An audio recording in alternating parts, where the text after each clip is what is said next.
দুর্যোগের পূর্বাভাস প্রস্তুতি বাঁচায় প্রাণ ক্ষয়ক্ষতি স্লোগানকে সামনে রেখে কিশোরগঞ্জের কটিয়াদীতে জাতীয় দুর্যোগ প্রস্তুতি দিবস ২০২৫ উদযাপন উপলক্ষে র্যালি ও আলোচনা সভা অনুষ্ঠিত হয়েছে। উপজেলা পরিষদ সম্মেলন কক্ষে উপজেলা নির্বাহী কর্মকর্তা মোহাম্মদ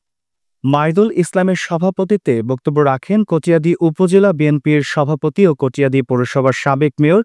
আলহাজ তোফাজ্জল হোসেন খান দিলীপ। এ সময় আরও বক্তব্য রাখেন কটিয়াদী উপজেলা বিএনপির সাধারণ সম্পাদক আরিফুর রহমান কাঞ্চন, সাংগঠনিক সম্পাদক খলিলুর রহমান, যুগ্ম সম্পাদক মাহফুজুর রহমান মিঠু ও শফিকুল ইসলাম ফুলো, উপজেলা জামায়াতের আমির অধ্যাপক মোজাম্মেল হক জোয়ারদার, উপজেলা পরিষদের সাবেক ভাইস চেয়ারম্যান শরীফুল ইসলাম, মোড়ল উপজেলা যুবক দলের আহ্বায়ক মাহবুবুল আলম মাসুদ, পৌর যুব দলের আহ্বায়ক জিল্লুর রহমান, উপজেলা শ্রমিক দলের সাধারণ সম্পাদক ফারুক লস্কর, কিশোরগঞ্জ জেলা ছাত্র দলের সহসভাপতি মুশফিকুর রহমান ওবায়দুল, কটিয়াদী উপজেলা ছাত্র দলের আহ্বায়ক তশরিফুল হাসিব সহ আরও অনেকে।